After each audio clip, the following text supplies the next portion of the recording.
오늘 말씀은 요한복음 20장 1절부터 10절 말씀을 가지고 부활신앙이라는 제목으로 하나님 말씀 생각해 보도록 하겠습니다. 1절부터 10절입니다. 주간의 첫날 이른 새벽에 막달라 사람 마리아가 무덤에 가서 보니 무덤 오기를 막은 돌이 이미 옮겨져 있었다. 그래서 그 여자는 시몬 베드로와 예수께서 사랑하시던 그 다른 제자에게 달려가서 말하였다. 누가 주님을 무덤에서 가져갔습니까? 어디에 두었는지 모르겠습니다. 베드로와 그 다른 제자가 나와서 무덤으로 갔다. 둘이 함께 뛰었는데 그 다른 제자가 베드로보다 빨리 달려서 먼저 무덤에 이르렀다.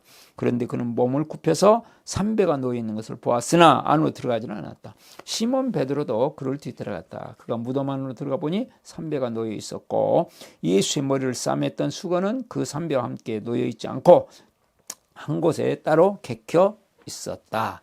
그제서야 먼저 무덤에 다다른 그 다른 제자도 들어가서 보고 믿었다. 아직도 그들은 예수께서 죽은 사람들 가운데서 반드시 살아나야 한다는 성경 말씀을 깨닫지 못했다. 그래서 제자들은 자기들이 있던 곳으로 다시 돌아갔다. 자, 오늘 주제는 부활신앙은 증거를 가진 신앙이다. 부활신앙은 증거를 가진 신앙이다. 되겠습니다.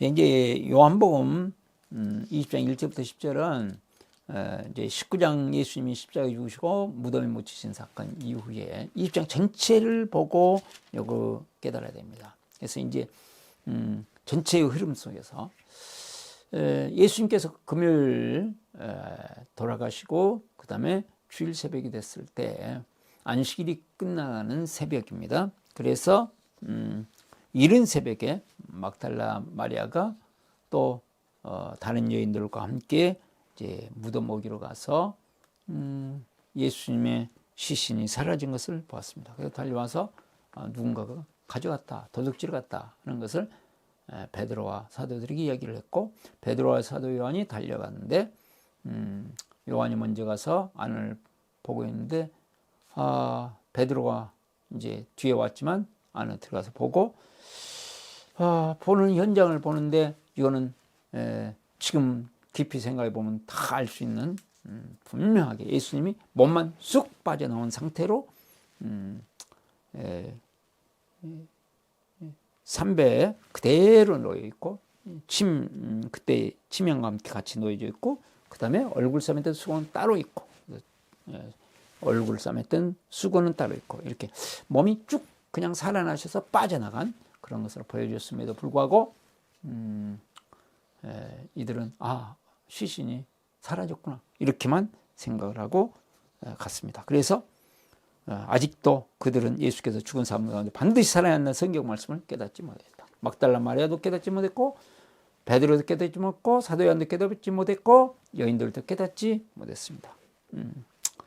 자, 이 말씀을 보면서 지금 눈에 보이는 증거가 있음에도 불구하고 지금 믿지 못했거든요. 근데 이분들이 다 이제 믿고 정말 부활신앙을 위해서 목숨을 바치는 사람들로 변화됩니다. 자, 이 변화되는 과정 속에서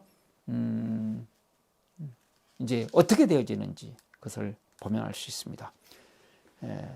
우리가 증거를 가진 분명한 증거를 가진 신앙생활이 되기 위해서는 세 가지로 살펴보면 첫 번째로 역사적인 부활을 믿습니다. 시작.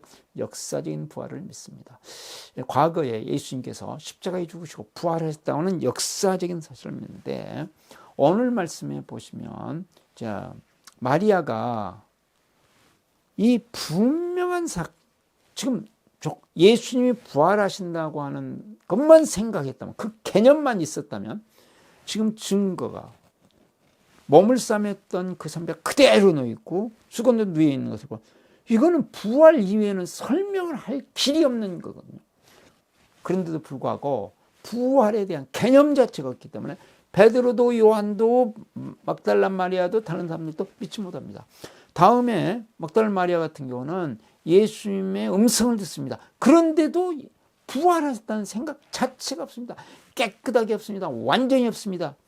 그런데 마리아야 부르실 때 마리아가 라보니 하면서 예수님의 발을 부여잡습니다.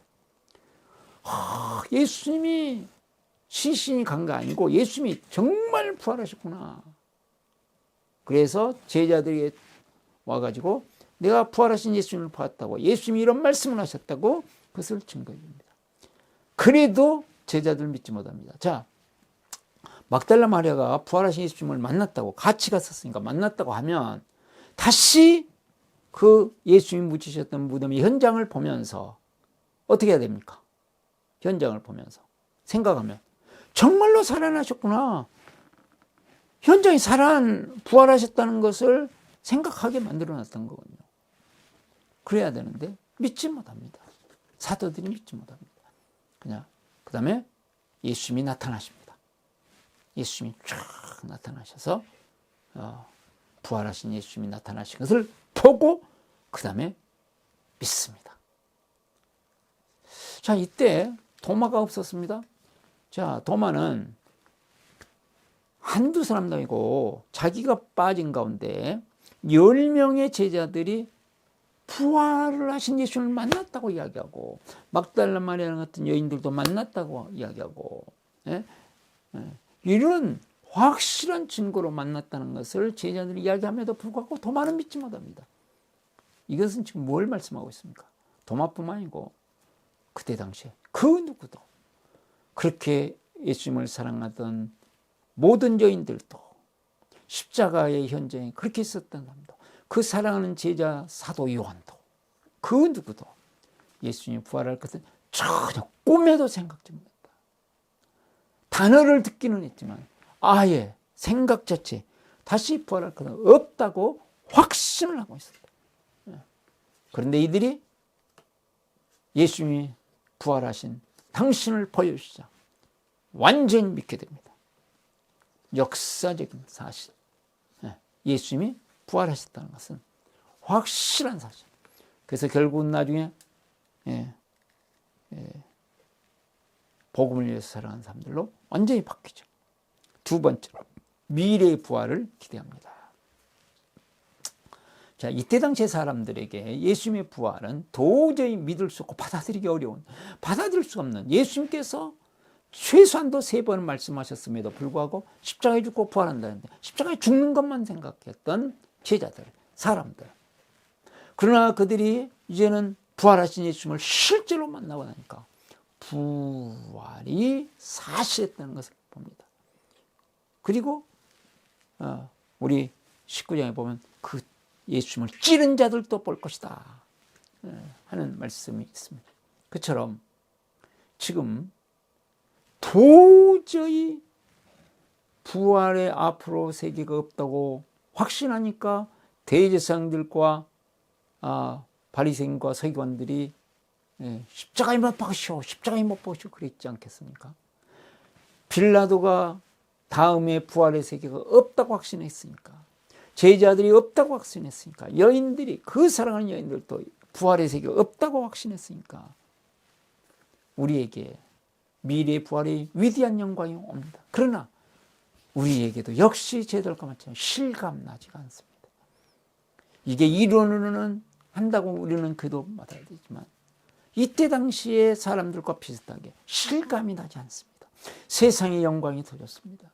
그래서 예수님 때문에, 복음 때문에 고난을 받고 손해를 당하면 억울한 것만 생각납니다.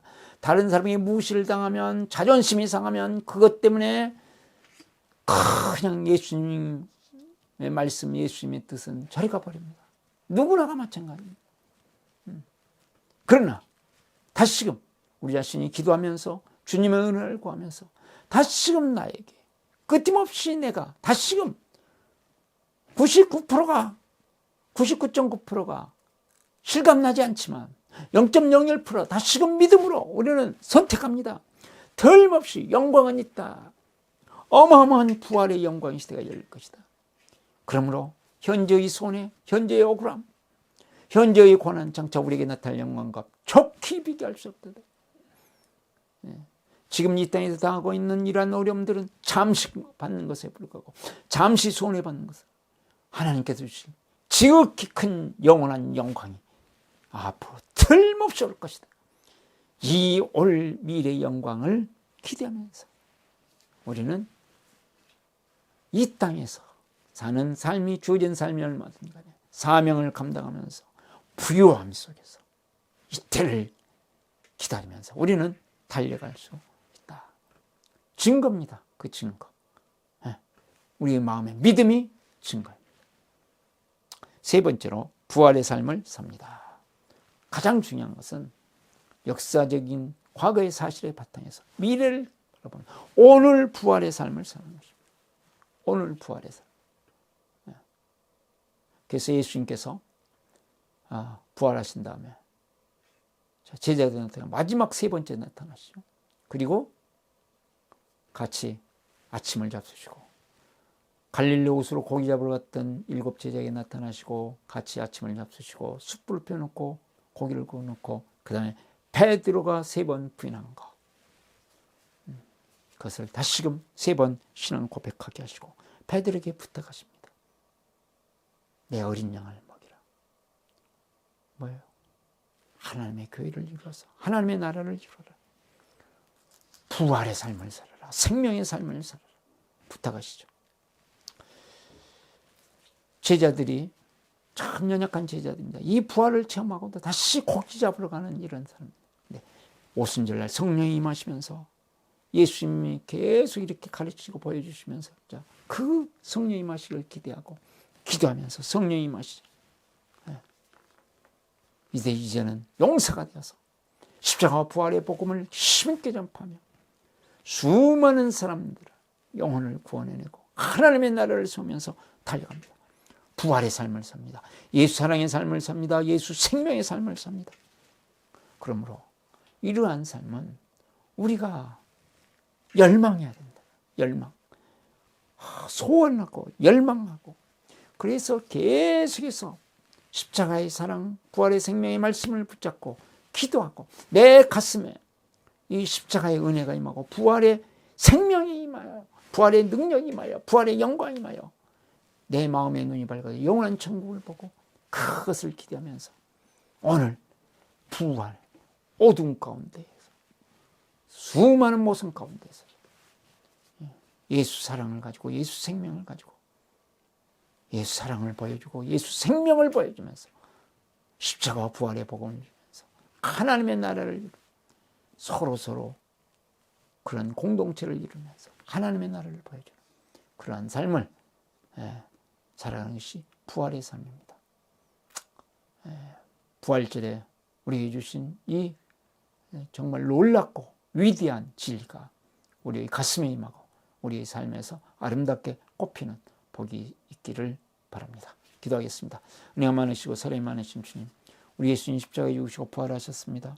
그 십자가에 죽으시고 부활하신 예수님의 사랑이 부활의 생명이 우리의 심령에 충만해져서 주님 이제는 이 영광스러운 세계를 기대하면서 오늘 그 놀라운 세계를 이루어가는 십자가의 사랑의 삶을 살고 부활의 생명의 삶을 살아가는 저희들 될 수 있도록 부활의 영이신 성령님께서 우리 가운데 충만히 하시고